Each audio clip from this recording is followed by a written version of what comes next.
ടോളെന്ന സംവിധാനം എന്തിനുള്ളതാണ്? ഈ പിരിക്കുന്നത് എന്തിനാ? കേന്ദ്ര സർക്കാരിൻ്റെ പദ്ധതിയാണെങ്കിൽ പിന്നെ അവിടെ ടോളിൻ്റെ ആവശ്യമുണ്ടോ? എൻ്റെ നികുതി പണത്തിലുണ്ടാക്കിയ പൈസ ഈ ടോള് റോഡ് ഉണ്ടാക്കി വെച്ചാൽ പിന്നെ എന്തിനാ അവിടെ പുറത്തുള്ള കമ്പനീൻ്റെ ടോൾ അവിടെ കൊടുന്ന് കുത്തിത്തിരിക്കേണ്ട ആവശ്യം? ആർക്കും ലാഭം ഉണ്ടാക്കാൻ വേണ്ടി? ഈ ചോദ്യത്തിന് മറുപടി കേൾക്കുന്ന രാഷ്ട്രീയക്കാർ എനിക്ക് തരേണ്ടി വരും. വിളിക്കുമ്പോൾ ചിലവില്ലാന്ന് പറയും. പിന്നെ അങ്ങോട്ട് പോകുമ്പോൾ ആദ്യം ബ്രോക്കർക്ക് ഒരു 500, അവിടെ കെട്ടുകൂലി എന്ന് പറഞ്ഞൊരു 500, അത് കഴിഞ്ഞ് ഇവിടെ ഇറക്കാൻ ചെല്ലുമ്പോൾ വേറൊരു മാമൂല്, ചെക്ക് പോസ്റ്റ് പൈസ. ഏറ്റവും ലാസ്റ്റ് ഇതെല്ലാം കഴിഞ്ഞിട്ട് യൂണിയൻകാരുടെ പകരം വർത്താനുണ്ട്. ആ ചായക്കാശ് അങ്ങനെ ചായക്കാശ് തരുമെന്നല്ല, തന്നിട്ട് പോയാൽ വണ്ടിക്കാരുടെ കയ്യിൽ നിന്ന് മറിപ്പാസ് എന്ന് പറഞ്ഞിട്ട് പൊടിക്കലും കഴിഞ്ഞ് ലോഡ് ഇറക്കലും കഴിഞ്ഞ് കഴിഞ്ഞാൽ അത് ഏറ്റവും കൂടുതൽ എവിടെ നിന്നോ എറണാകുളം വിട്ട് കഴിഞ്ഞാൽ വെള്ളത്തിലാണ് മെയിൻ. അല്ലാണ്ട് അവർ വിളിക്കില്ല. അതിങ്ങനെ കേൾക്കാൻ ഞങ്ങൾ തയ്യാറല്ല. ഈ ഇൻട്രാ സർവീസ് അന്യ സംസ്ഥാന സർവീസുകൾ ഇവിടെ റദ്ദാക്കി കഴിഞ്ഞാൽ ഇവിടെ പുതിയ വണ്ടികൾ വരും. ഈ പുതിയ വണ്ടി വരുമ്പോൾ അതിൻ്റെ ടാക്സ് ആർക്കാണ് പോകുന്നത്? എനിക്കാണ്, നമ്മക്കെല്ലാവർക്കും അല്ലേ. അത് കിട്ടുന്നത് നമ്മളെ സർക്കാരിനല്ലേ. ആ പണം ഈ നാടിൻ്റെ പുരോഗതിക്ക് ഉപയോഗിക്കാമല്ലോ. ഒരു വർഷത്തിനാണ് നിങ്ങൾക്ക് ഇൻഷുറൻസ് തരുന്നത്.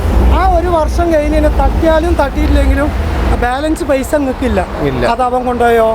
പിന്നെ ഇവിടുത്തെ നടപ്പിലാക്കുമ്പോൾ നിങ്ങൾക്ക് 50,000 രൂപ ഇൻഷുറൻസ് ഉണ്ട്.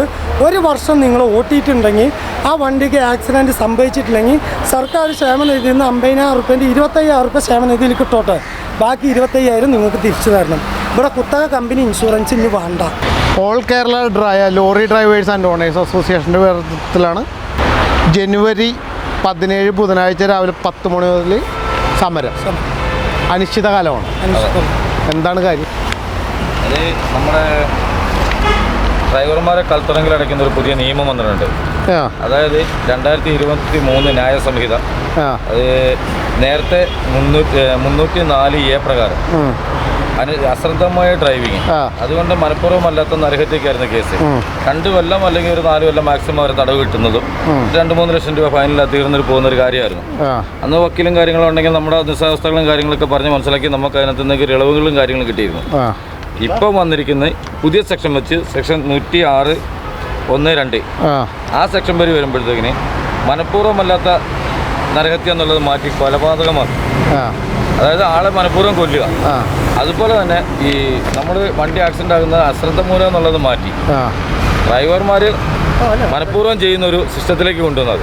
അപ്പം അങ്ങനെ ഒരു നിയമം വന്നു കഴിഞ്ഞപ്പോഴത്തേക്കിന് 7 ലക്ഷം രൂപ ഫൈൻ അടയ്ക്കാനായിട്ട് നമ്മളെപ്പോലുള്ള സാധാരണപ്പെട്ട ഡ്രൈവർമാരെ കൊണ്ട് യാതൊരു മാർഗ്ഗമില്ല. ഇത് ലോറി ഡ്രൈവർക്ക് മാത്രമല്ല, ഈ ലൈസൻസ് ഉള്ള ഏതൊരു പൗരനും ബാധിക്കുന്ന. അല്ല, അപ്പം ഞാനൊരു സംശയം ചോദിച്ചോട്ടെ. ഇപ്പോൾ നിയമം കൊണ്ടുവന്നു കഴിഞ്ഞപ്പോൾ ആ നിയമം ഇപ്പോഴെ കൊണ്ടുവന്നല്ലോ. അന്ന് കമ്പനിക്കൊക്കെ 5 രൂപയ്ക്കൊക്കെ പണിയുന്ന തൊഴിലാളികളുണ്ടായിരുന്നു. ആ സമയത്തല്ലേ ഈ 200 രൂപയും 1000 രൂപയൊക്കെ പിഴ വന്നത്. അത് നേരത്തെ ഇത് വെച്ചിട്ട് കണക്ക് കൂട്ടുമ്പോൾ ഇപ്പം പുതിയ നിയമം വന്നതിൻ്റെ കാര്യമാണ് ഈ 2023 ഗവർണർ, അതായത് പ്രതിപക്ഷത്തെ MP-മാരെ സസ്പെൻഡ് ചെയ്ത് നിർത്തിയിട്ട് അവരെ ഒറ്റ വഴിക്ക് തന്നെ പാസ്സാക്കിക്കൊണ്ട നിയമമാണിത്. പരിഷ്കരിച്ചതാണ്. നേരത്തെ സിസ്റ്റത്തിൽ നിങ്ങൾ പറഞ്ഞു 5 രൂപ 500 രൂപയുടെ കാര്യം പറഞ്ഞു. ഇപ്പം എന്താ മെച്ചം? ലോറിക്കാരെ സംബന്ധിച്ച് ഇപ്പോഴെന്താണ് മെച്ചം? വർദ്ധിച്ചിട്ടുണ്ട്. അവരുടെ ശമ്പളം വർദ്ധിച്ചിട്ടുണ്ടോ? ഒന്നുകൂടെ അടിയിലേക്ക് പോയിട്ടേ ഉള്ളൂ. അതായത് 2012-13 മറ്റേ ഞാൻ ലോറി ഓടിക്കുമ്പോൾ ഉണ്ടായിരുന്ന വാടക ഇപ്പോഴും നമ്മുടെ വണ്ടിക്ക് കിട്ടുന്നില്ല. സർക്കാരിൻ്റെ കണക്ക് കാണുമായിരിക്കും, അത് കൂടുതൽ കാണുമായിരിക്കും. പക്ഷേങ്കിൽ ഇവിടുത്തെ ബ്രോക്കർ ഓഫീസ് വഴി ഇല്ലെങ്കിൽ സ്വന്തമായിട്ട് എന്തെങ്കിലും ഓട്ടം പിടിച്ചു പോകുന്നതിനെ സംബന്ധിച്ച് അന്നത്തെ വാടക ഇന്നും ഇല്ല. അതേപോലെ നിങ്ങൾ അടുത്ത ഒരു വിഷയം പറഞ്ഞേക്കണം, അനധികൃത ട്രാൻസ്പോർട്ട് ബുക്കിംഗ് ഓഫീസുകൾ നിർത്തുക. അതായത് അതെന്താ? അതിൻ്റെ ചെറിയ കാര്യം ഞാൻ പറഞ്ഞു. അതായത് ഈ അനധികൃതമായിട്ടുള്ള ട്രാൻസ്പോർട്ട് എന്ന് പറയുന്നത് കേന്ദ്ര സർക്കാർ ട്രാൻസ്പോർട്ട് നടത്താൻ ഒരു നിയമചട്ടം നടത്തിയിട്ടുണ്ട്. ആ ചട്ടത്തിൽ പറയുന്നത് എന്താണെന്ന് വെച്ച് കഴിഞ്ഞാൽ ഒരു ബുക്കിംഗ് ഓഫീസ് നടത്തുമ്പോൾ അതിൻ്റെ ഉള്ളിൽ എത്ര വണ്ടിയുണ്ടോ ആ വണ്ടിക്ക് പാർക്കിംഗ് ചെയ്യാനുള്ള സൗകര്യം നിർബന്ധമാണ്. 2, ഡ്രൈവർമാർക്ക് വിശ്രമിക്കാനുള്ള സൗകര്യം അവിടെ ഉണ്ടായിക്കോളും. 3, അത് കുളിക്കാനും ടോയ്ലറ്റ് സംവിധാനം. ഇത് പബ്ലിക് റോഡാണ്. അതെ. ഇവിടെ നിൽക്കുന്നത് ലോറികളാണ്. അതെ. ഇതിന്ന് ലോഡുകൾ കൊടുത്തിട്ട് ട്രാൻസ്പോർട്ട് ബുക്കിംഗ് ഓഫീസറെ കുട്ടികൾക്ക് അരി മേടിക്കുന്നുണ്ടെങ്കിൽ അവനിക്കൊരു പക്വത, ഒരു ഉത്തരവാദിത്വം ഞങ്ങളോട് വേണ്ട. അത് വേണം. ഇത് ഞങ്ങളിന്ന് പുറത്ത് നിർത്തിയാൽ പോലീസ് ഇന്ന് വന്നിട്ട് ഞങ്ങൾക്ക് 1000, 1500, 2000 രൂപ വെച്ചിട്ടാണ് ഫൈൻ അടിക്കുന്നത്. അപ്പം ഞങ്ങളുടെ ആവശ്യം എന്താണെന്ന് വെച്ചാൽ എല്ലാ ട്രാൻസ്പോർട്ടിനും ഞങ്ങൾ അടപ്പിച്ച് പറയുന്നില്ല. ചില അനധികൃതമായിട്ടുള്ള ട്രാൻസ്പോർട്ടേലുണ്ട്. അത് രേഖാമൂലം ഞങ്ങൾ ഗതാഗത വകുപ്പ് മന്ത്രിയുടെ മുമ്പിൽ കൊടുക്കാൻ ഞങ്ങളൊക്കെ നോട്ട് ചെയ്ത് വെച്ചിട്ടുണ്ട്. അംഗീകാരമുള്ള ട്രാൻസ്പോർട്ട് ബുക്കിംഗ് ഓഫീസുകളിൽ ശുചിമുറി, വിശ്രമമുറി, പാർക്കിംഗ് സൗകര്യം നിർബന്ധമാക്കുക. അതാണ് ഞാൻ പറഞ്ഞ നേരത്തെ ട്രാൻസ്പോർട്ട് ബുക്കിംഗ് ഓഫീസുകളിലെ കമ്മീഷൻ സർക്കാർ തലത്തിൽ നിശ്ചിത തുകയായി നിർത്തലാക്കുക. അതിൻ്റെ ഉദാഹരണം എന്താണെന്ന് വെച്ച് കഴിഞ്ഞാൽ ഇന്ന് കേരളത്തിൽ ഈ ട്രാൻസ്പോർട്ട് ബുക്കിംഗ് ഓഫീസ് നടത്തുമ്പോൾ അതിന് LR കോപ്പി എന്ന് പറഞ്ഞിട്ടൊരു സംവിധാനം നോർത്ത് ഇന്ത്യയിലുണ്ട്. ഇവിടെ നിന്ന് LR കോപ്പി ഉള്ള ട്രാൻസ്പോർട്ട് ബുക്കിംഗ് എന്ന് പറഞ്ഞു കഴിഞ്ഞാൽ എൻ്റെ നാട്ടിലെ മൂവാറ്റുപുഴയിൽ വാഴക്കുളം പറഞ്ഞ സ്ഥലത്ത് മാത്രമേ ഉള്ളൂ ആ LR കോപ്പി എന്നുള്ള. അതെന്താ സംഭവം? അതെന്താണെന്ന് വെച്ച് കഴിഞ്ഞാൽ ഒരു വണ്ടിൻ്റെ വാടക, ആ ട്രാൻസ്പോർട്ടേറിൻ്റെ ഉത്തരവാദിത്വം, ആ ബില്ല് വെച്ചിട്ട് പോകുന്ന ലോഡിന് എന്ത് നഷ്ടം വന്നാലും അതിന് ക്ലെയിമുണ്ട്. ഇത് നോർമലുള്ള ബുക്കിംഗ് ഓഫീസുകാരുടെ ഇന്നിപ്പോൾ ഇദ്ദേഹം ഒരു ലോഡ് കൊണ്ട് പോവുകയാണ് ഒരു ബുക്കിംഗ് ഓഫീസിൽ നിന്ന്, അല്ലെങ്കിൽ ഞാൻ പോവുകയാണ്, ആ ലോഡുമായിട്ട് വണ്ടി അപ്സെറ്റ് ആവുകയോ മറിയുകയോ ആക്സിഡൻറ്റ് എന്തെങ്കിലും പറ്റി സാധനം ഡാമേജ് ആയി കഴിഞ്ഞാൽ ഇന്ന് ഇൻഷുറൻസ് കമ്പനി അത് തരില്ല. അത് വണ്ടിക്ക് മാത്രമുള്ളതാണ് ഇൻഷുറൻസ്. പക്ഷെ ട്രാൻസ്പോർട്ട് എന്ന് പറയുന്ന സംവിധാനത്തിന് ഇൻഷുറൻസ് ഉണ്ട്. ആ ഇൻഷുറൻസ് എടുത്തിട്ട് വേണം ലോറിയിൽ കയറ്റിയ മുതലിൻ്റെ നഷ്ടപരിഹാരം ഈടാക്കേണ്ടത്. എന്നാൽ ഇവിടെ ചില ട്രാൻസ്പോർട്ടേർ കാണിക്കുന്നത് ഈ വണ്ടിൻ്റെ ഉടമസ്ഥൻ്റെ കയ്യിൽ നിന്നും ഉടമസ്ഥൻ അത് കൊടുക്കുകയാണെങ്കിൽ ആ ഉടമസ്ഥൻ ഡ്രൈവറിൻ്റെ കയ്യിൽ നിന്ന് കൂലിയിൽ നിന്ന് പിടിച്ചിട്ടാണ് അത് നിരത്തിക്കൊണ്ടിരിക്കുന്നത്. അപ്പോൾ ഇതിനെ അടക്കം ചെയ്യാൻ വേണ്ടി തന്നെയാണ് ഇതിന് സർക്കാർ, അതായത് 10,000 രൂപക്ക് ഇത്ര രൂപ കമ്മീഷൻ എന്ന് സർക്കാർ നിശ്ചയിക്കുക. ഞങ്ങൾ അവരിനെ അടിച്ചമർത്തില്ല, അവരിനെ ഞങ്ങളിലേക്ക് കൂട്ടുകയാണ്. കാരണം ഇവിടെ അനധികൃതമായിട്ടുള്ള വാട്സപ്പ് കൂട്ടായ്മകളെ കംപ്ലീറ്റ് ഞങ്ങൾ അടക്കമുള്ള പരിപാടി. എന്താണെന്ന് വെച്ച് കഴിഞ്ഞാൽ ഈ രേഖ ഞാൻ കാണിക്കുമ്പോൾ ഇന്നത്തോടെ ഈ വാട്സപ്പ് കൂട്ടായ്മയിൽ നിന്ന് എല്ലാവരും എന്നെ റിമൂവ് ചെയ്ത് കളയും. കാരണം എൻ്റെ ജീവിതത്തിൽ നിന്ന് എല്ലാം പഠിച്ചിട്ട് വന്നിട്ടുള്ളതാണ്. അതുകൊണ്ട് ഞാൻ ഈ രേഖ നിങ്ങളെ കാണിച്ചു തരുന്നുണ്ട്. സോഷ്യൽ മീഡിയയിൽ കൂടെ ജനങ്ങളും ബഹുമാനപ്പെട്ട ഗതാഗത വകുപ്പ് മന്ത്രി ഇതൊന്ന് കാണണം, ട്രാൻസ്പോർട്ട് കമ്മീഷണറും ഇതൊന്ന് കാണണം. കാരണം എന്താണെന്ന് വെച്ച് കഴിഞ്ഞാൽ അനധികൃതമായിട്ടുള്ള ഈ വാട്സപ്പ് കൂട്ടായ്മകൾ, ഈ കാണുന്നതൊക്കെ വാട്സപ്പ് കൂട്ടായ്മകൾ എത്ര എണ്ണം ഉണ്ട് നോക്കിക്കോ. Kerala truck brokers, lorry drivers federation, MMK transports, യാത്ര ട്രാൻസ്പോർട്ട്, തമിഴ്നാട്, AVS ട്രാൻസ്പോർട്ട്. ഇതില് 5 എണ്ണം ലീഗലാണ്. ഇതിൽ ഏറ്റവും രസകരമായ സംഭവം എന്താണെന്നറിയോ? ഇദ്ദേഹത്തിന് ഇപ്പോൾ ഒരു ലോഡുണ്ട്. ലോഡ് ഇപ്പോൾ ഇദ്ദേഹം ഒരു ബ്രോക്കറെ വിളിച്ചിട്ട് പറയാണ്, എൻ്റെ ഒരു ലോഡുണ്ട്, എറണാകുളത്തിലാണ്, ഒരു 15,000 രൂപ വാടകയുണ്ട്. ഉടനെ ഇത് ബ്രോക്കർ എന്ത് ചെയ്ത് ഉടനെ ഒരു വാട്സപ്പ് ഗ്രൂപ്പിനകത്ത് ഇട്ടു, 14,000 രൂപയ്ക്ക് ലോഡ് പറയുന്നുണ്ട് എറണാകുളത്തിന്, ആരും വണ്ടിക്കാരുണ്ടോ? അവിടെ നിൽക്കുന്നവൻ ഇത് കേട്ടിട്ട് അവൻ ആ ഗ്രൂപ്പിൽ നിന്ന് ഇതെടുത്തിട്ട് ഇപ്പുറത്തോട്ട് കൊണ്ടുവന്ന് അടുത്ത ഗ്രൂപ്പിലിട്ട് അതേ ലോഡ് 13,000 രൂപയ്ക്ക് ലോഡ് കൊടുക്കാനുണ്ട്. അത് കണ്ടിട്ട് അടുത്ത ഗ്രൂപ്പിലോട്ട് ഇടുകയാണ്. അത് 12,000 ആയി.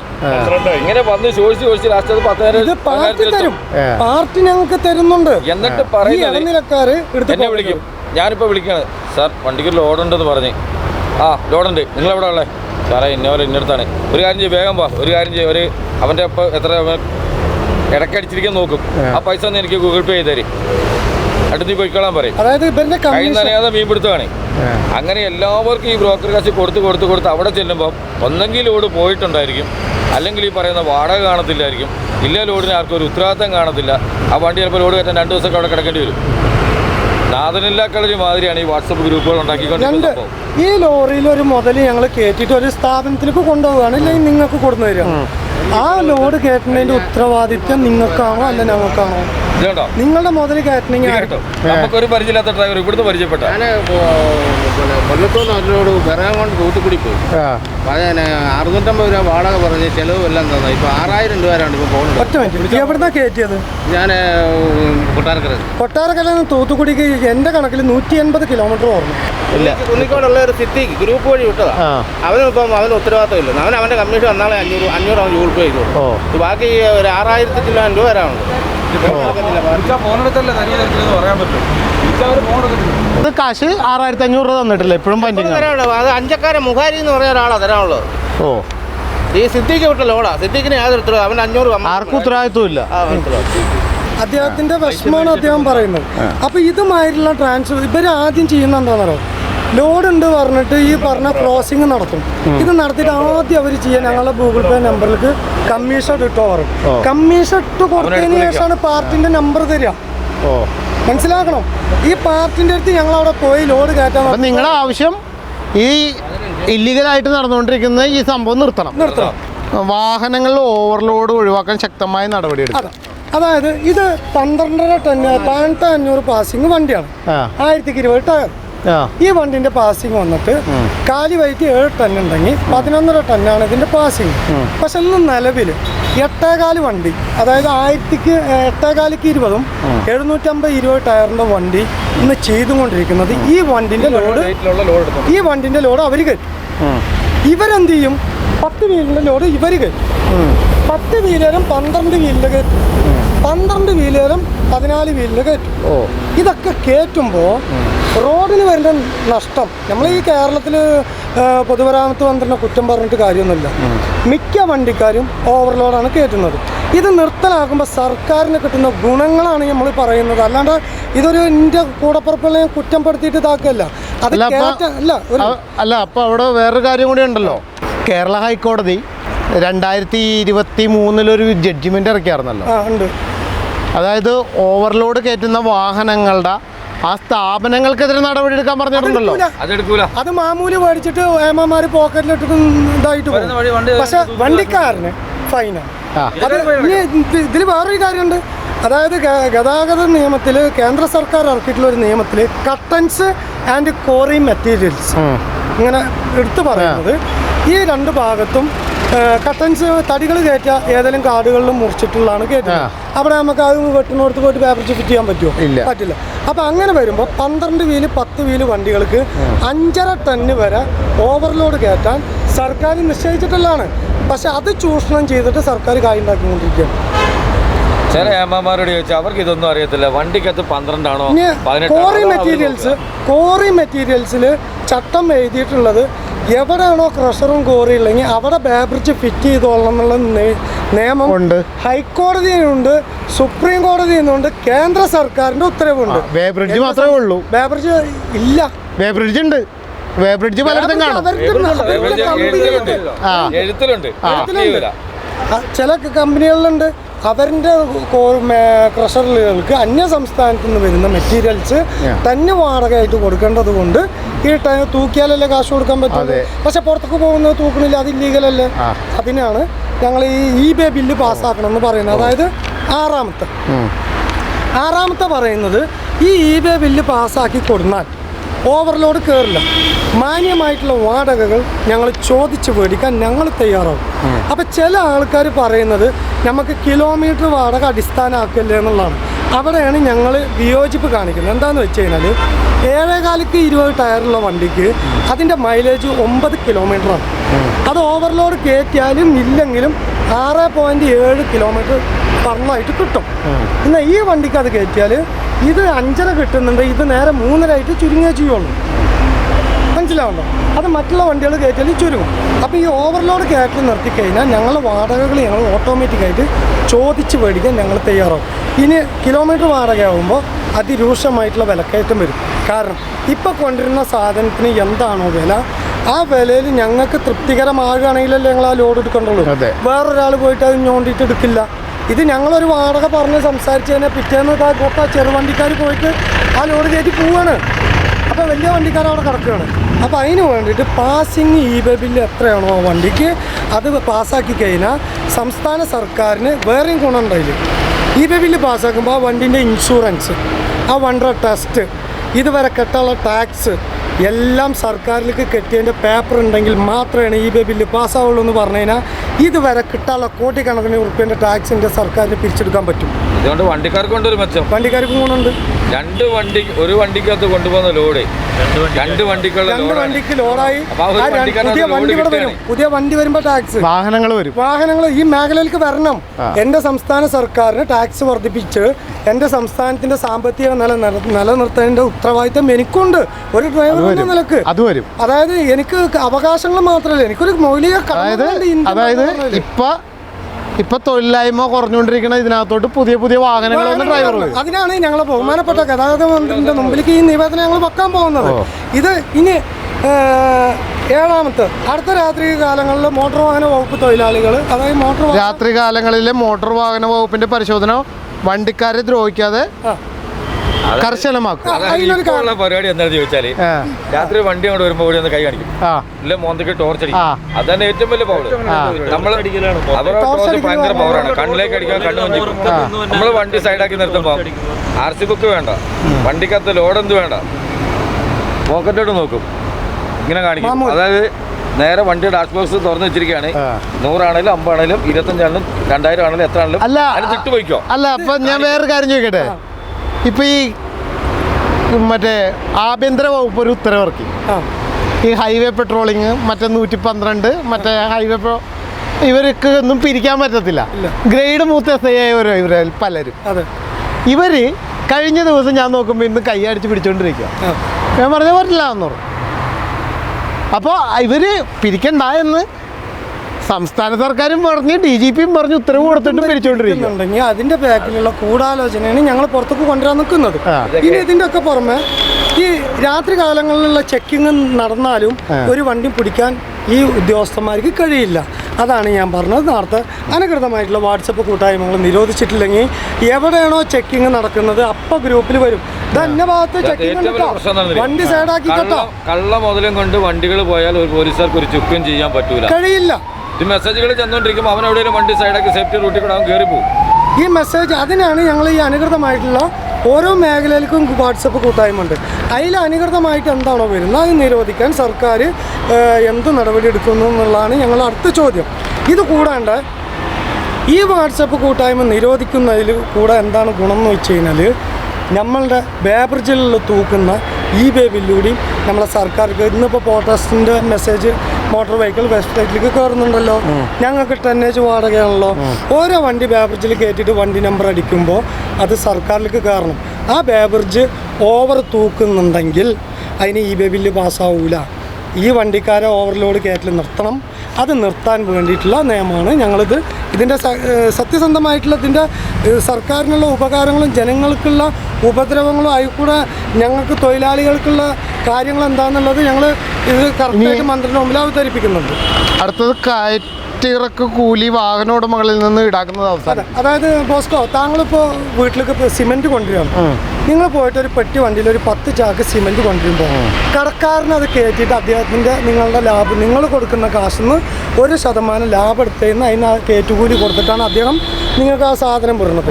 അത് നിങ്ങളുടെ വീട്ടിലെത്തിക്കഴിഞ്ഞാൽ നിങ്ങളൊന്നില്ലെങ്കിൽ ചുമട്ട് തൊഴിലാളിനെ വിളിക്കും, ഇല്ലെങ്കിൽ നിങ്ങൾക്ക് ഇറക്കാം. ചുമട്ട് തൊഴിലാളിനെ വിളിച്ചിട്ട് ആര് വിളിക്കും? നിങ്ങൾ വിളിക്കണം. നിങ്ങൾക്ക് വയ്യാത്ത ആളാണെങ്കിൽ ചേട്ടന്മാരെ ഒന്ന് വരും, ഇവിടെ സാധനം ഒന്ന് ഇറക്കി തരുമെന്ന് പറയും. അവർ വരും, നിങ്ങളതിൻ്റെ ഇറക്കുകൂലി കൊടുക്കും. അങ്ങനെ തന്നെയാണോ? ഇന്ന് ഈ നാറിയ പരിപാടിക്ക് അതില്ല. ഇത് കയറ്റുകൂലി ഇറക്കുകൂലി ഞങ്ങൾ കൊടുക്കണം. അത് എവിടുത്തെ ന്യായമാണ്?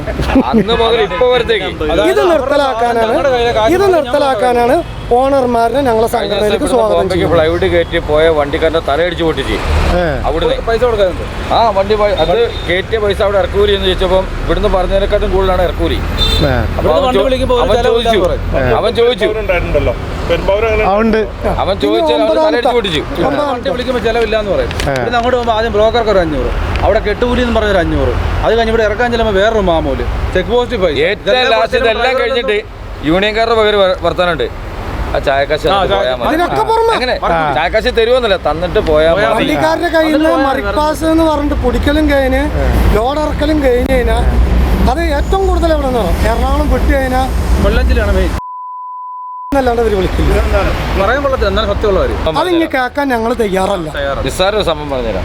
എൻ്റെ വണ്ടി നമ്മൾ എറണാകുളത്തിന് സവാള ലോഡും കൊണ്ടുപോയി എറണാകുളം മാർക്കറ്റിൽ ലോഡ് ഇറക്കാൻ ഞാൻ ആ വണ്ടി ഓടിച്ച് വന്ന ശേഷം ഞാൻ ഒറ്റയ്ക്കേ ഉള്ളൂ. ക്ഷീണിച്ച് ഞാൻ ആ വണ്ടിക്കകത്ത് കിടക്കുക.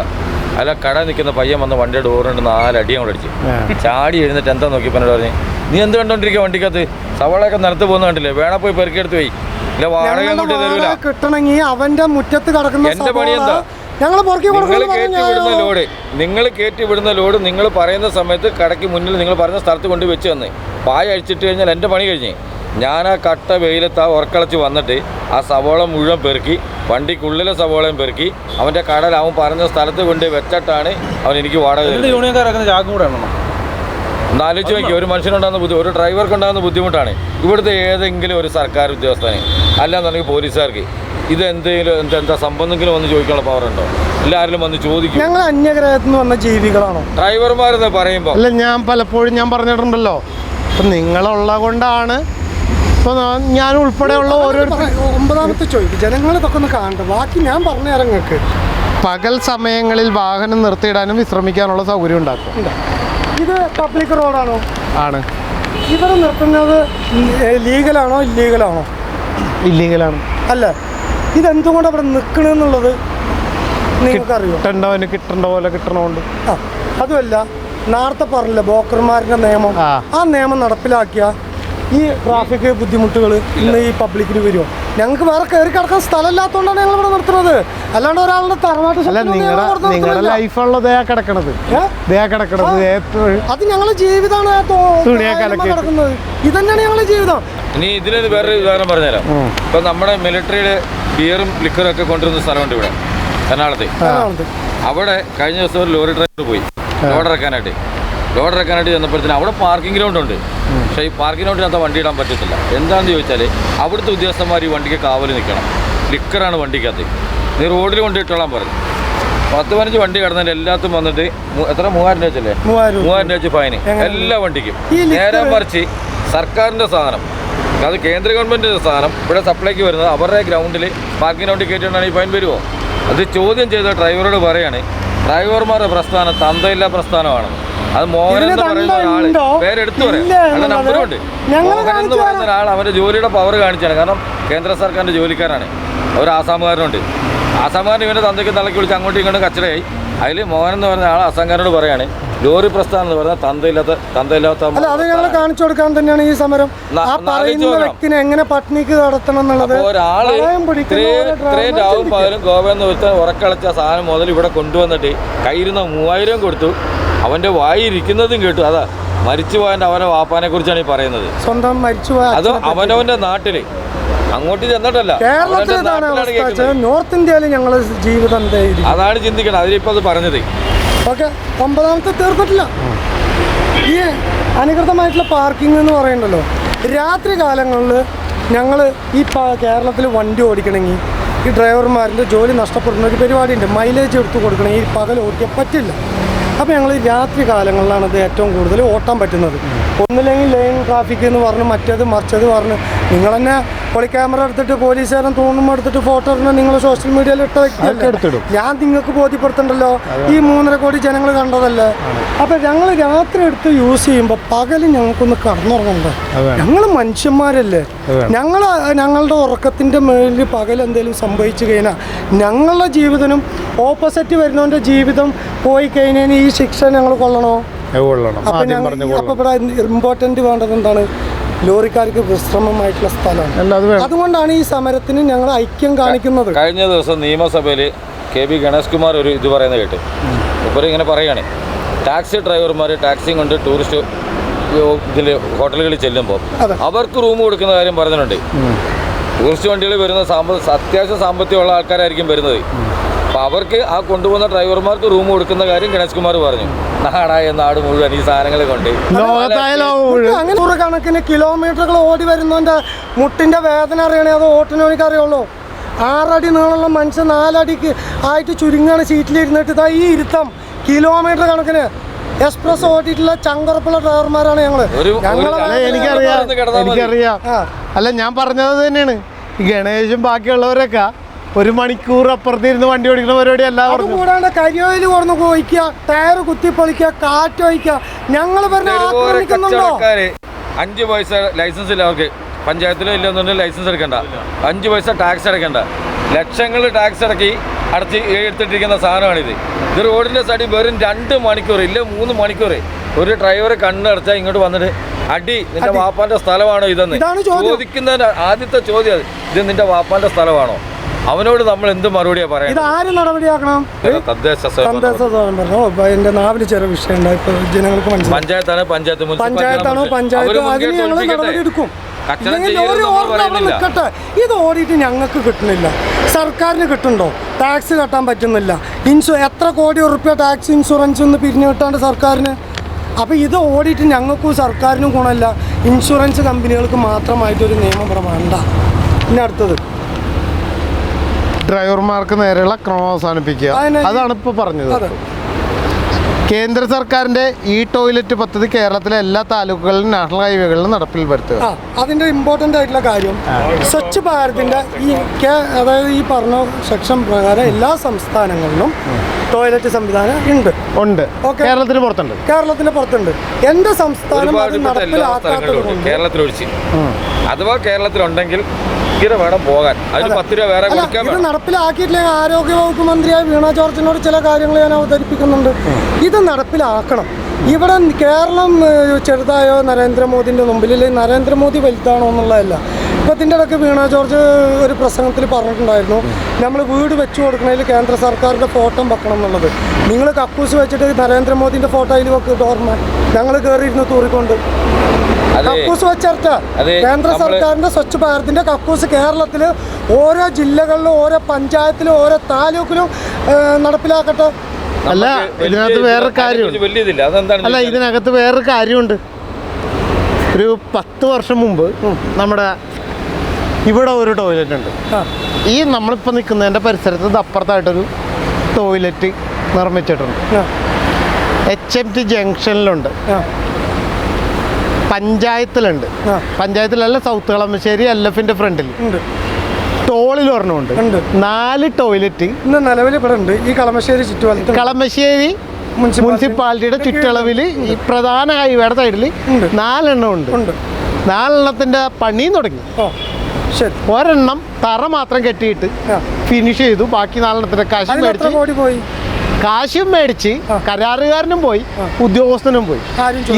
ഇത് പലതവണ പരാതി പറഞ്ഞപ്പോൾ കേരളത്തിലെ വിജിലൻസ് അടക്കം പലരും പരിശോധിക്കാം, നോക്കാം, ഫയല് കണ്ടില്ല. അല്ല, അതാ ഞാൻ പറഞ്ഞത്. ഇങ്ങനെ തുക മേടിച്ച, അതായത് പഞ്ചായത്തുകളും മുനിസിപ്പാലിറ്റിയും മേടിച്ചതിൽ പോക്കറ്റിലോട്ട് മേടിച്ചിട്ട് വേറെ വഴിക്ക് ചെലവാക്കി കൊണ്ടുപോകണതിൽ ഒരു രാഷ്ട്രീയമല്ല ഞാൻ പറയുന്നത്.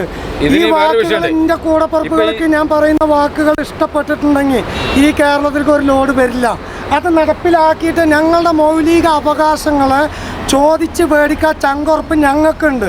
ഞങ്ങളെ ഏൽപ്പിച്ച് ഞങ്ങളുടെ തൊഴിലാളികളായ ഡ്രൈവർമാരുണ്ടല്ലോ, അവർക്കിത് ആവശ്യമാണെന്ന് അവർക്ക് സ്വയം വില വന്നാൽ അത് നടപ്പിലാക്കാൻ ഞങ്ങൾ മുമ്പിൽ നിൽക്കും. അവർ ബാക്കിലുണ്ടെങ്കിൽ. ഇതിനകത്ത് വേറെ രസമുണ്ട്. ശബരിമല സീസൺ ആകുമ്പോൾ എല്ലാ അമ്പലത്തിൻ്റെ വാതിക്കലും ടോയ്ലറ്റുകൾ എക്സ്ട്രാ ആയിട്ട് കൊണ്ട് വെക്കും. അതിന് സെപ്പറേറ്റ് പൈസ മേടിക്കുന്നുണ്ട്. അവർ ഇതുപോലുള്ള സ്ഥലങ്ങളിലും കൊണ്ട് വെച്ചോട്ടെ, എക്സ്ട്രാ പൈസ മേടിച്ചോട്ടെ. അല്ല വേണ്ട, വണ്ടിയൊക്കെ ഇടാനായിട്ടും ബാത്റൂമും എല്ലാം കൂടെ കൂട്ടിയിട്ട് ടോൾ പോസ്റ്റ് എന്ന് പറയുന്ന സംഭവമില്ലേ, വൃത്തിയുള്ളൊരു ക്യാൻറ്റീൻ, അതായത് മനസ്സമാധാനമായിട്ട് ചെന്ന് ഈച്ച ആർക്കാതിരുന്ന് ആഹാരം കഴിക്കാൻ പറ്റുന്ന രുചിയുള്ള പൈസ വിലക്കുറവിന്. അത് കുടുംബശ്രീയുടെ ഒക്കെ ഉണ്ടല്ലോ ഹോട്ടലുകൾ, അതുപോലത്തെ ഒരു സംഭവം ഒരു ടോൾ പോസ്റ്റ് തുടങ്ങി തരട്ടെ. അപ്പോൾ നമ്മൾ ഡ്രൈവർമാർക്ക് 10-30 രൂപ എടുത്ത് ചോറിനാം, അത് വളരെ വൃത്തിയായിരിക്കും. മൂക്ക് പൊത്താതെ ബാത്റൂം യൂസ് ചെയ്യാൻ പറ്റണം. അവർ 10 രൂപ മേടിച്ചോട്ടെ, 10 രൂപ മേടിച്ചോട്ടെ. ടോൾ ഫ്രീ ആയിട്ട് പോകേണ്ടടുത്ത് 10 രൂപ മണ്ണത്തിലൊക്കെ മേടിക്കണ്ടേ, ഇങ്ങനെ പോകണം. ആ ഒരു സിസ്റ്റം വരാതെ 10 രൂപയ്ക്ക് അവർ തുറന്നു കൊടുത്തോട്ടെ. നമുക്കൊരു 1 മണിക്കൂർ 2 മണിക്കൂർ അവിടെ വണ്ടി ഇട്ടൊന്ന് കിടക്കാൻ പറ്റണം. അതിനുള്ള ഒരു സൗകര്യം ഉറപ്പിച്ചാൽ അതെങ്കിലും അവരെ കൊണ്ട് ചെയ്യാൻ പറ്റും. നമ്മളുടെ ആരോഗ്യ വകുപ്പ് ഇത് നടപ്പിലാക്കിയിട്ടില്ലെങ്കിൽ ഏറ്റവും കൂടുതൽ മൂലക്കുരു അസുഖമുള്ള കേരളത്തിലത്തെ ഡ്രൈവർമാർക്കാണ്. പച്ചക്കന്നെ ഞാൻ പറയാം. അത് സർക്കാർ നേരത്തിൽ തന്നെ പൈസ ചിലവാക്കിയിട്ട് എടുത്ത് കളയുന്നുണ്ട്. അപ്പോൾ ഏറ്റവും കൂടുതൽ ഈ പ്രശ്നം വരുന്നത് ഈ ഡ്രൈവർമാർക്കാണ്. അത് കണക്ക് വേണമെങ്കിൽ എടുത്ത് നോക്കിക്കോട്ടെ. കേരളത്തിൽ ഏറ്റവും കൂടുതൽ മൂലക്കുരുവിൻ്റെ അസുഖമുള്ളത് ഇന്ന് ഡ്രൈവർമാർക്ക് തന്നെയാണ്. അതിൻ്റെ കാരണം എന്താണ്? പബ്ലിക് ടോയ്ലറ്റുകൾ ഇല്ല. ഇതിൻ്റെ മുമ്പിൽ എൻ്റെ സഹോദരൻ മരണപ്പെട്ട് മണ്ണിടിഞ്ഞിട്ട് ഈ കൊറോണ കാലത്ത് അതില്ലാത്തത് കൊണ്ടല്ലേ മരണപ്പെട്ടത്. അപ്പം ഞങ്ങളുടെ അവകാശം ഞങ്ങൾ ചോദിച്ചു മേടിക്കുക. ഈ സംസ്ഥാനത്തിന് അരിയും സാധനവും ഉപ്പും മുളകും കൊടുന്നു കൊടുക്കാൻ ഞങ്ങൾക്ക് അർഹത ഉണ്ടെങ്കിൽ ഞങ്ങളുടെ മൗലിക അവകാശങ്ങൾ ചോദിച്ചു മേടിക്കാൻ ഞങ്ങളെ സംഘടന തയ്യാറാണ്. ഓക്കെ. സംസ്ഥാനത്തിൽ ലോറി വാടക പരിഷ്കരിക്കുക, അന്യ സംസ്ഥാന വാഹനങ്ങൾ കേരളത്തിനകത്ത് ലോക്കൽ സർവീസ് നടത്തുന്നതിനെതിരെ ശക്തമായ നടപടിയെടുക്കുക. അതെന്താണെന്ന് വെച്ച് കഴിഞ്ഞാൽ ഇന്ത്യ മഹാരാജ്യത്ത് 28 സ്റ്റേറ്റിലും ഏറ്റവും കൂടുതൽ ടാക്സ് ഉള്ളത് നമ്മുടെ സംസ്ഥാനത്താണ്, കേരളത്തിലാണ്. ഇവിടെ കണ്ടെയ്നർ വെല്ലാർപാടത്തേക്ക് നമുക്കൊന്ന് തിരിഞ്ഞു നോക്കാം. വെല്ലാർപാടത്ത് കുത്തക കമ്പനികൾ കേരളത്തിൽ താമസിച്ചിട്ട് വണ്ടി TM വണ്ടി കേരള മുതലാളിമാരുടെ അവിടെ ഓടിക്കൊണ്ടിരിക്കുന്നുണ്ട്. കർണാടക രജിസ്ട്രേഷനും കേരള രജിസ്ട്രേഷനും. അതായത് ഈ മേഖലയിലെ ടാക്സ് വെട്ടിപ്പിൻ്റെയും എൻ്റെ മേഖലയിലേക്ക് പുതിയ ആൾക്കാർ ഈ മേഖലയിലേക്ക് വരാനും സർക്കാർ ഇത് നടപ്പിലാക്കിയ സർക്കാരിന് കിട്ടുന്ന ഗുണങ്ങളുമാണ് നമ്മൾ പറയുന്നത്. അതായത് ഈ ഇൻട്രാ സർവീസ് അന്യ സംസ്ഥാന സർവീസുകൾ ഇവിടെ റദ്ദാക്കി കഴിഞ്ഞാൽ ഇവിടെ പുതിയ വണ്ടികൾ വരും. ഈ പുതിയ വണ്ടി വരുമ്പോൾ അതിൻ്റെ ടാക്സ് ആർക്കാണ് പോകുന്നത്? എനിക്കാണ്, നമ്മക്കെല്ലാവർക്കും അല്ലേ. അത് കിട്ടുന്നത് നമ്മളെ സർക്കാരിനല്ലേ. ആ പണം ഈ നാടിൻ്റെ പുരോഗതിക്ക് ഉപയോഗിക്കാമല്ലോ. ഇവിടെ പണ്ട് 2002 ഗണേഷ് കുമാർ മന്ത്രിയായിരിക്കുമ്പോൾ 32,000 ബസ് ഉണ്ടായിരുന്നു. ഇന്ന് അത് 8,000 ആയിട്ട് മാറും. ഇതിൻ്റെ ഉള്ളിൽ വന്നിട്ടുള്ള ടാക്സ് നഷ്ടപ്പെട്ടോ, നമ്മൾ കടമെടുക്കേണ്ട വർദ്ധിക്ക് പോയില്ല. വണ്ടി പൊളിച്ചൊന്നും കളഞ്ഞില്ല. നിൽക്ക്, ഇപ്പം ഈ ലോറി മേഖല ഒരാൾ ഈ മേഖലയിലേക്ക് വരുന്നില്ല. അതിന് ഉദാഹരണം ഞാൻ വെള്ളാർപ്പാടം പറഞ്ഞത്. വെള്ളാർപ്പാടത്ത് ഇന്ന് അന്യ സംസ്ഥാന വണ്ടികളെ വലിയ കമ്പനികൾ വന്നിട്ട് കേരളത്തിൽ 1, 3, 4 വണ്ടി ഉള്ളവർക്ക് അവരുടെ ഔദാര്യത്തിൽ നിന്ന് ലോഡ് കിട്ടിയിട്ട് വേണം അവർക്ക് ജീവിക്കാൻ. അപ്പോൾ ഈ മേഖല ഇവർ കൈയടക്കി കഴിഞ്ഞാൽ ഈ കേരളത്തിലേക്ക്, ആ മേഖലയിലേക്ക് കേരള രജിസ്ട്രേഷൻ വണ്ടികൾ വരുമോ? അങ്ങനെ വന്നിട്ടില്ലെങ്കിൽ കേരളത്തിന് കിട്ടുന്ന ടാക്സ് കട്ടായി പോവല്ലേ. ഇനി നമുക്ക് ഇവിടേക്ക് വിഴിഞ്ഞം കടപ്പുറത്തേക്ക് പോകാം. വിഴിഞ്ഞം കണ്ടെയ്നർക്ക് അത് കൊണ്ടുവരുന്നത് സംസ്ഥാന സർക്കാർ പറയുന്നത് ഞങ്ങൾ ഇതാക്കിയിട്ടാണെന്നുള്ളത്, കേന്ദ്രം പറയുന്നത് ഞങ്ങളുടെ ഇതാണെന്നുള്ളത്. അത് കൊടുക്കുന്നത് ആരാണ്? അദാനിൻ്റെ കഴിവാണ് അല്ലേ. അതിൻ്റെ ലാഭവും നഷ്ടം അദാനിക്കാണ്. അദാനി പറയുകയാണ് ഇതിൻ്റെ ഉള്ളിൽ ഓടുന്ന വണ്ടികൾ ഞങ്ങൾ ഗുജറാത്ത് രജിസ്ട്രേഷൻ വണ്ടികളാണെന്ന് കൊടുന്ന് പറഞ്ഞു കഴിഞ്ഞാൽ ആ വണ്ടി രജിസ്ട്രേഷൻ ചെയ്യുന്നത് ഗുജറാത്തിലാണ്. അതിൻ്റെ ടാക്സ് അവിടെ പോകും ഗുജറാത്തിന്. എൻ്റെ സംസ്ഥാനത്തിന് കിട്ടണമെങ്കിൽ അത് പറ്റൂല, ഞങ്ങളെ സംസ്ഥാന രജിസ്ട്രേഷനുള്ള വണ്ടികളിനെ അതിൻ്റെ ഉള്ളിലേക്ക് കയറ്റുള്ളൂ എന്ന് പറഞ്ഞു കഴിഞ്ഞാൽ കേരളത്തിൽ എത്ര ലക്ഷം വണ്ടികൾ അതിൻ്റെ ഉള്ളിൽ ഓടാൻ പുതിയത് വരും. അപ്പോൾ അതിൻ്റെ ടാക്സ് ആർക്കാണ്? എൻ്റെ സംസ്ഥാനത്തിനാണ്. അത് അനുഭവിക്കേണ്ടത് ഞാനും നിങ്ങളുമാണ്, ഈ നിൽക്കുന്നവരാണ്. അപ്പോൾ ഇവിടെ രാഷ്ട്രീയത്തിൻ്റെ കുത്തക, ഞങ്ങൾക്ക് രാഷ്ട്രീയമല്ല, പക്ഷേ ക്ഷേമനിധിൻ്റെ കാര്യം ഞാൻ പറയും. അടുത്തത് വരുന്നത് അർഹതപ്പെട്ട എല്ലാ മോട്ടോർ വാഹന തൊഴിലാളികൾക്കും ക്ഷേമനിധി ഉറപ്പുവരുത്തുക. അതാണ് ഇത്തിരി ഇമ്പോർട്ടൻ്റ് ആയിട്ട് പറയുന്നത്. ഈ ഒരു കാര്യം 3.5 കോടി ജനങ്ങളുടെ മുമ്പിൽ പറയുമ്പോൾ ഇവിടെ ഒരു രാഷ്ട്രീയം പൊട്ടിമുളച്ചിട്ടുണ്ടെങ്കിൽ അതൊരു തൊഴിലാളി സംഘടനയായിട്ട് രൂപീകരിച്ചിട്ടുള്ളത് മാത്രമേ. ഞങ്ങൾ ഈ സംഘടന ഇന്നല്ലെങ്കിൽ നാളെ ഞങ്ങളെ ആശയങ്ങൾക്ക് സർക്കാരും 3.5 കോടി ജനങ്ങളും, ഇപ്പം നിങ്ങൾ നേരത്തെ ചോദിച്ചല്ലോ, ഏത് നിങ്ങളെ കൂട്ടത്തിൽ ചില ആൾക്കാർ കൂട്ടം തെറ്റിയിട്ട് ഈ സമരം പൊളിക്കണമെന്നും ഇല്ലെങ്കിൽ ഇതിലേക്ക് യോജിപ്പ് ഇതാക്കുന്നില്ല എന്നൊക്കെ പറയുന്നുണ്ടല്ലോ. ചില ഓണർ ഡ്രൈവർമാരും ചില കുത്തക മുതലാളിമാരും അതിന് അണ്ടം ചില ഡ്രൈവർമാരും സ്വാഭാവികമായിട്ട് ഇതിലേക്ക് വരുന്നില്ല. പക്ഷേ ഞങ്ങൾ ഇന്ന് കേരളത്തിൽ നടപ്പിലാക്കാൻ പോകുന്നത്, ഈ സംഘടന നടപ്പിലാക്കാൻ പോകുന്നത് എല്ലാ ഡ്രൈവർമാർക്കും എല്ലാ മോട്ടോർ തൊഴിലാളികൾക്കും ഓരോ സംഘടനയിൽ നിർബന്ധമാക്കിയിട്ട് മെമ്പർഷിപ്പ് എടുത്തോളണം. ആ എടുക്കുന്നതിൽ ഒരു മുതലാളിനെ മറ്റൊരു ഡ്രൈവർ ചൂഷണം ചെയ്തു പോയി എന്നുള്ള നാളെ ഒരു ആരോപണങ്ങൾ ആർക്കും കിട്ടില്ല. ആ ഡ്രൈവർ ഏത് സംഘടനയാണോ ആ സംഘടന അതിൻ്റെ ഉത്തരവാദിത്തം ഏറ്റെടുത്തോളും. അപ്പോൾ ആ ഡ്രൈവർ മുതലാളിനെ വഞ്ചിക്കുമോ? ഇല്ല. അപ്പോൾ അതുപോലെ ഡ്രൈവർമാർ ഓരോ സംഘടനയിൽ നിന്ന് ഈ ക്ഷേമനിധി എത്രയാണോ നമ്മൾ കെട്ടുന്നത്, ഇപ്പോൾ 8,000 കോടി ക്ഷേമനിധിൻ്റെ ഒരു കണക്ക് ഞങ്ങളുടെ കയ്യിലില്ല. അല്ല, അതന്നെ ഞാൻ പറഞ്ഞു വന്നത്. ഇപ്പം ഞാൻ ഈ സാധനം കൊണ്ട് ഞാൻ നാളെ ടെസ്റ്റ് ചെയ്യാൻ പോയി കഴിഞ്ഞാൽ ഞാനാണ് സ്വയം ഇരുന്ന് ഓടിക്കണമെങ്കിൽ പോലും ഡ്രൈവറുടെ ക്ഷേമനിധി അടക്കണം. ഈ ക്ഷേമനിധി ഇനി ആര് കെട്ടിയാലും ഏതും മുതലാളിമാരാണെങ്കിലും അത് ഡ്രൈവർമാരുടെ പേരിൽ കെട്ടിക്കോളണം. പക്ഷേ അല്ല, ഞാൻ അതിനകത്ത് ഞാനൊരു സംശയം ചോദിച്ചോട്ടെ. ഈ കെട്ടണതല്ലാണ്ട് തിരിച്ചിങ്ങോട്ട് കിട്ടണല്ലോ. അതിനുള്ള പണിയാണ് ഞാൻ പറയുന്നത്. അതാണ് നമ്മളെ കണ്ടന്റ്. അതാണ് ഞാൻ പറഞ്ഞത്, ഞങ്ങൾ രാഷ്ട്രീയമായിട്ട് കൊടി ഉയർന്ന് പറയുന്നത്. ഞങ്ങളൊരു സംഘടന രൂപീകരിക്കുമ്പോൾ അങ്ങനെയാണെങ്കിൽ എൻ്റെ കുറെ കിടപ്പുണ്ട്, ഞാൻ മേടിക്കാമല്ലോ. ഇത് എൻ്റെ തൊഴിലാളികൾക്ക് ഞാൻ കൊടുക്കുന്ന വാഗ്ദാനമാണ്. ഈ സംഘടന കൊടുക്കുന്ന വാഗ്ദാനമാണ്. 11 അംഗ കമ്മിറ്റി തീരുമാനിച്ചിട്ടുള്ള വാഗ്ദാനങ്ങളാണ്. ഈ വാഗ്ദാനം നടപ്പിലാക്കുകയാണെങ്കിൽ, ഞങ്ങൾ ക്ഷേമനിധി കെട്ടുകയാണെങ്കിൽ ഡ്രൈവർമാരുടെ പേരിൽ കെട്ടിയിട്ട് കിട്ടുന്ന ക്ഷേമനിധി പണം സർക്കാർ കേരളത്തിൽ വലിയ വൻകിട, അതായത് വിഴിഞ്ഞം തുറമുഖമാതിരി, വെള്ളാർപാടം തുറമുഖമാതിരി നമ്മളെ കൊല്ലത്ത് ഇപ്പോൾ ഡീസലിനും പെട്രോളിനും ബദലൊരു സംഭവം കണ്ടെത്തിയിട്ടുണ്ടെന്ന് നമ്മളെ കേരള സർക്കാർ കണ്ടെത്തിയെന്നുള്ളത് പറഞ്ഞിട്ടൊരു ന്യൂസ് കണ്ടിട്ടുണ്ടായിരുന്നു. അതിന് വേണ്ട ഫണ്ട് സർക്കാർ കണ്ടെത്തുന്നത് ക്ഷേമനിധി ബോർഡിൽ നിന്നാണ്. ഞങ്ങളെ ക്ഷേമനിധി അതിലേക്ക് യൂസ് ചെയ്യുക. തികയാത്ത പ്രവാസികളുടെ പണം ഇതിൽ കറക്കുക. പുറത്തുനിന്നൊരു കുത്തക കമ്പനി ഇതിൽ കറക്കാണ്ട് പ്രവാസികൾക്ക് പ്രവാസ ജീവിതം നിർത്തി വരുമ്പോൾ അവനക്ക് മാസം ഒരു വരുമാനം കണ്ടെത്താൻ സർക്കാർ ഞങ്ങളുടെ നികുതി, അതായത് ഈ പെൻഷൻ പണം ഉണ്ടല്ലോ, ഈ ക്ഷേമനിധി പണം സർക്കാർ എത്ര കോടി വേണമെങ്കിലും ഞങ്ങൾ തരാം.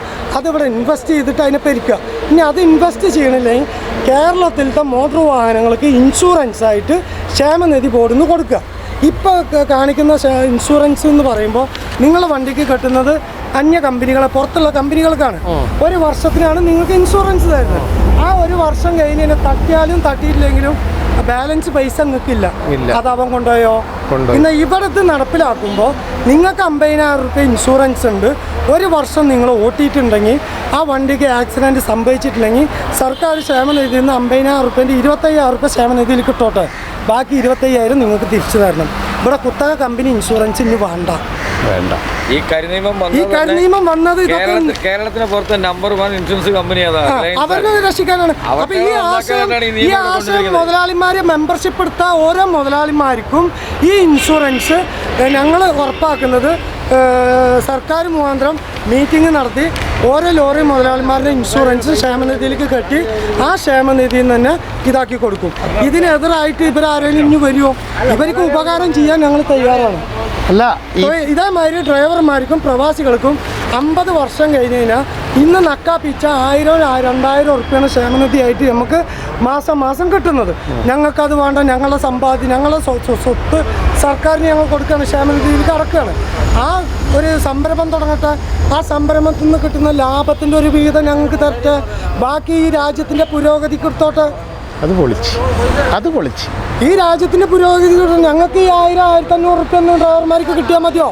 ഞങ്ങൾക്ക് ഈ ഗവൺമെൻറ് ഉദ്യോഗസ്ഥന്മാർക്ക് മാത്രം 9,000, 10,000, 15,000, 25,000, 35,000, 40,000 കിട്ടിയാൽ മതിയോ? എന്തുകൊണ്ട് ഈ രാജ്യത്തിന് വേണ്ടി തൊഴിലെടുക്കണം ഞങ്ങൾക്കിത് കിട്ടിക്കൂടാ? സർക്കാർ കടം പാടിക്കണ്ട. സർക്കാരിനൊരു സംരംഭം ഇവിടെ തുടങ്ങാൻ, കമ്പിൻ്റെ ബിസിനസ് വേണമെങ്കിൽ തുടങ്ങിക്കോട്ടെ, കൽക്കരി ഖനനം തുടങ്ങണമെങ്കിൽ തുടങ്ങിക്കോട്ടെ. ഫണ്ട് കണ്ടെത്താൻ വേൾഡ് ബാങ്കിൽ നിന്നൊന്നും ലോൺ എടുക്കണ്ട. ഇന്ത്യ 800 കോടി ക്ഷേമനിധിയിൽ കിടക്കുന്ന പൈസ എടുത്തിട്ട് ഇതിൽ കറക്കട്ടെ. ഇനി കിട്ടുന്ന ക്ഷേമനിധിൻ്റെ പണം ഇതിൽ കറക്കട്ടെ. അതിൽ നിന്ന് കിട്ടുന്ന ലാഭത്തിൻ്റെ 50% സർക്കാർ ഈ രാജ്യത്തിൻ്റെ പുരോഗതിക്ക് എടുക്കണമെന്നാണ് ഞാൻ പറയുന്നത്. ബാക്കി 50% ഈ ക്ഷേമനിധി കെട്ടുന്ന മോട്ടോർ തൊഴിലാളികൾക്കും പ്രവാസി ജീവിതം ജീവിച്ച് വരുന്ന തൊഴിലാളികൾക്കും മാസം ഒരു 20,000 രൂപ വെച്ച് കൊടുക്കാനുള്ള ഈ നിയമം ഞങ്ങൾ പാസ്സാക്കാൻ എൻ്റെ കൂട്ടത്തിലുള്ള ഡ്രൈവർമാർ ഇതിനൊപ്പം നിന്ന് വിജയിപ്പിക്കുന്നുള്ള വിശ്വാസം എനിക്കുള്ളിടത്തോളം കാലം ഇത് നടപ്പിലാക്കാൻ രാഷ്ട്രീയം ഞങ്ങൾ ഈ സംഘടനയുടെ പേരിൽ രൂപീകരിക്കും. അത് എല്ലാവർക്കും നല്ലതായിട്ട് വരില്ല. അല്ല, ഇനി ഇത്രയുള്ള ആവശ്യങ്ങൾ അതെ. ഇപ്പോൾ നിങ്ങൾ നാളെയും കഴിഞ്ഞ് മറ്റന്നാൾ മുതലാണ് സമരം. 17-ാം തീയതി ഈ കാര്യങ്ങൾ ഞങ്ങളിപ്പോൾ പുറത്തു വിടുന്നത് എന്താണെന്ന് വെച്ച് കഴിഞ്ഞാൽ ഈ സംഘടനയുടെ അജണ്ട എന്താണെന്നുള്ളത് ഈ സംഘടനയെ വിശ്വസിച്ച് വരുന്ന ജനങ്ങൾക്കും 3.5 കോടി ജനങ്ങൾക്കും ഞങ്ങൾ എത്തിച്ചു കൊടുക്കുക എന്നുള്ളതാണ്. അല്ല, ഞാൻ ചോദിച്ചത് ഇപ്പോൾ 17-ാം തീയതി തൊട്ട് എനിക്ക് വണ്ടി ഓടും.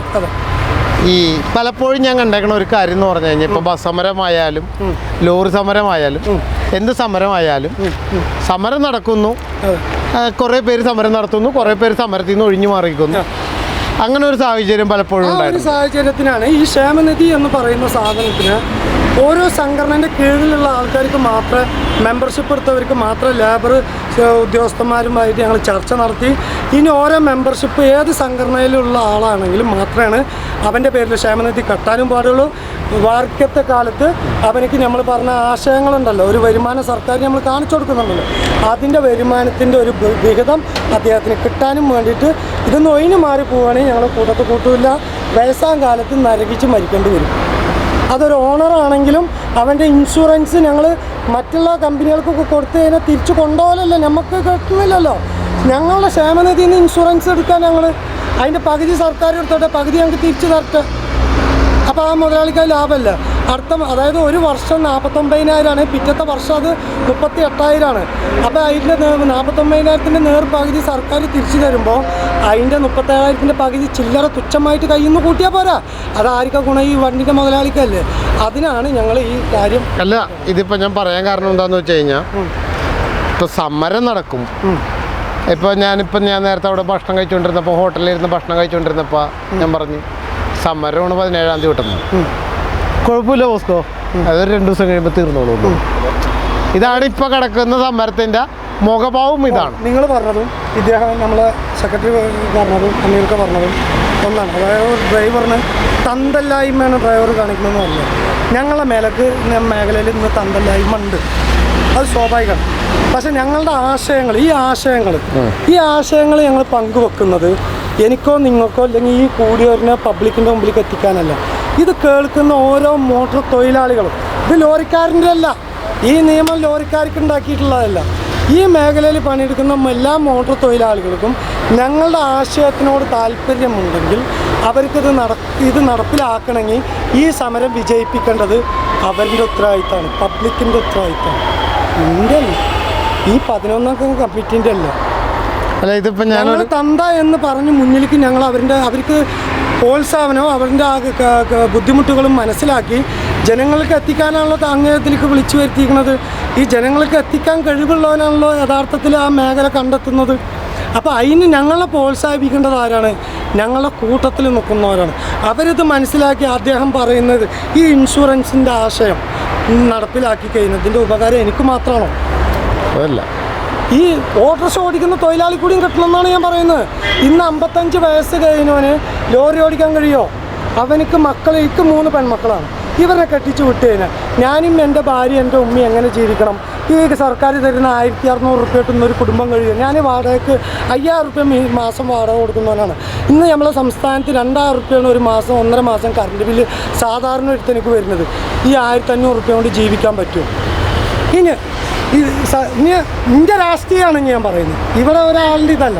ഞങ്ങൾ രാഷ്ട്രീയം രൂപീകരിക്കുന്നുണ്ടെന്ന് പറയുമ്പോൾ ആ രാഷ്ട്രീയത്തിൻ്റെ എന്താ എന്നുള്ളത് ഞങ്ങൾക്കും ഈ ഡ്രൈവർ എന്ന് പറയുന്ന ദൂഷണം നോക്കി പോകുന്ന ആൾക്കാരാണ്. അതെന്താണെന്നുള്ളതാണ് എൻ്റെ. കേന്ദ്ര സർക്കാർ ഇപ്പോൾ പറയുന്ന നാഷണൽ ഹൈവേ കേരളത്തിൽ കൊണ്ടുവരുന്നത് ഞങ്ങളാണ്.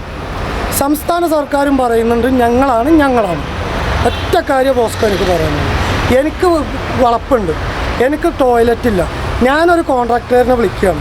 ആ കോൺട്രാക്ടറിനോട് ഞാൻ പറയുകയാണ് എനിക്കൊരു ടോയ്ലറ്റ് നിർബന്ധിക്കും, അതിന് എത്ര രൂപ വരും പറഞ്ഞാൽ അദ്ദേഹം ഒരു കൊട്ടേഷൻ എനിക്ക് തരും. ആ കൊട്ടേഷൻ ഓക്കെ എനിക്ക് പണിയെടുത്തോന്ന് ഞാൻ പറയും. അദ്ദേഹം പണിയെടുക്കും. ആ പണി പൂർത്തിയായി എൻ്റെ കയ്യിൽ കാശ് കൊടുക്കാതെ ഞാൻ അദ്ദേഹത്തിനോട് പറയുന്ന ഒറ്റ വാക്കുകൾ, ജനങ്ങളെ വിളിച്ച അതിൽ കാര്യം സാധിപ്പിക്കുക, പൈസ പിരിച്ചോ, ടാക്സ് എനിക്കുണ്ടായിട്ട് ബാക്കി മുതൽ നിൽക്കുന്നു. അതല്ലെന്ന് ഇവിടെ നടക്കുന്ന ടോള് ആണോ?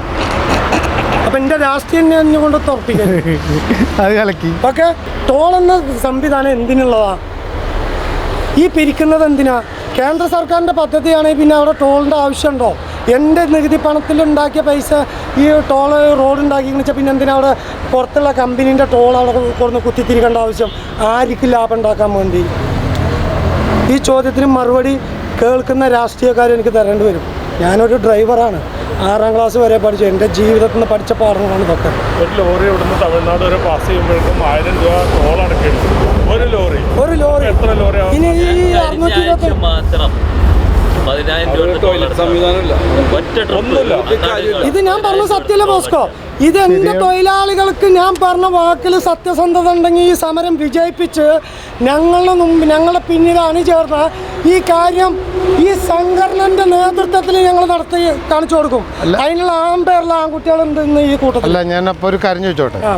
ഇന്നിപ്പോൾ 17-ാം തീയതി സമരം തുടങ്ങുന്നത് കേരളത്തിൽ മാത്രമാണോ, ഇന്ത്യ മൊത്തത്തിലാണോ? ഓൾ ഇന്ത്യ 28 സ്റ്റേറ്റിൻ്റെയും എല്ലാവരും പാടെ യോജിപ്പായിട്ടാണ് ഈ സമരം ആഹ്വാനം ചെയ്തിട്ടുള്ളത്. അത് എങ്ങനെയാ, ഒറ്റ ദിവസത്തേക്കാണോ അതോ നിശ്ചിത കാലം? ഇപ്പോൾ 17-ാം തീയതി കേരളത്തിൽ മുകളിലോട്ട് ഇപ്പം നമ്മൾ ചെയ്യുന്നത് എങ്ങനെയാണെന്ന് ചോദിച്ചാൽ എല്ലാ സ്റ്റേറ്റിലും ഇപ്പോൾ 17-ാം തീയതി സ്റ്റാർട്ടാണ്. ചിലത് തുടങ്ങിയിട്ടുണ്ടെങ്കിൽ അവരവരുടെ സ്റ്റേറ്റ് അവരവരുടെ വാഹനം എത്താനായിട്ട് ലേശം താമസിപ്പിക്കുകയാണ്. അതിന് 17-ാം തീയതി ഡേറ്റ് വെച്ചാണ്. 17-ാം തീയതിക്കുള്ളിൽ എല്ലാ വണ്ടിയിലും അവരവരുടെ സ്റ്റേറ്റ് എത്തണം, അതാണ് ഓർഡർ. അപ്പോൾ നമ്മൾ ചെയ്യുന്നതെന്ന് പറഞ്ഞാൽ ഇപ്പോൾ 17-ാം തീയതി നമ്മൾ ഒരു ചെറിയൊരു പ്രതിഷേധ പ്രകടനം, ഒരു ധർണായിട്ടൊക്കെ കളക്ടറേറ്റിൽ നടത്തും. അത് നടത്തി ഞങ്ങൾ വീട്ടിലെത്തിക്കഴിഞ്ഞാൽ അന്ന് മുതൽ വണ്ടി അവിടെ സ്റ്റോപ്പ് ചെയ്തിട്ടിരിക്കുകയാണ്. എവിടെ കിടക്കുന്നു അവിടെ ഇടുകയാണ് വണ്ടി. അത് നീട്ടല് ഈ സമരത്തിന് ഞങ്ങൾ പിന്നിൽ അണിചേരുന്ന അതിനൊന്നും ഞങ്ങളില്ല. തികച്ചും സമാധാനപരമായിട്ട് ഞങ്ങൾ ആരും വണ്ടി എടുക്കുന്നില്ല. ഞങ്ങളുടെയൊക്കെ വണ്ടി ഓരോ ഷെഡ്യൂളിൽ കൊണ്ട് സൈഡാക്കിയിട്ടുണ്ട്. ഞങ്ങളിനി ഓടുന്നില്ല. ഇതിനൊരു തീരുമാനം എപ്പോൾ വരുന്നു അന്ന് എല്ലാവരും അംഗീകരിച്ചിട്ടുണ്ടെങ്കിൽ മാത്രം ഞങ്ങൾ വണ്ടി. ഈ സംഘടനയുടെ ഐക്യം എന്ന് പറയുന്നത് ഈ പറഞ്ഞ കാര്യങ്ങൾ ഞങ്ങളുടെ പ്രജകളുടെ മുമ്പിൽ അവതരിപ്പിക്കുന്നുണ്ട് 17-ാം തീയതി. അതിൻ്റെ മുന്നോടിയായിട്ടാണ് താങ്കൾ മുഖാന്തരം ഇത് ജനങ്ങളിലേക്ക് എത്തിക്കുന്നത്. ഇതെന്താ ആശയം, ഞങ്ങളുടെ ഈ സംഘടനയുടെ ആശയം എന്താണെന്നുള്ളത് ജനങ്ങൾക്കറിയണ്ടേ. നമ്മളൊരു സംഘടന രൂപീകരിക്കുന്നുണ്ടെങ്കിൽ ഈ ജനാധിപത്യ രാജ്യത്തിൽ നമുക്ക് മൗലിക അവകാശങ്ങൾ നടപ്പിലാകാത്തത് കൊണ്ടാണ് സംഘം ചേർന്ന് സംഘടന രൂപീകരിക്കുന്നത്.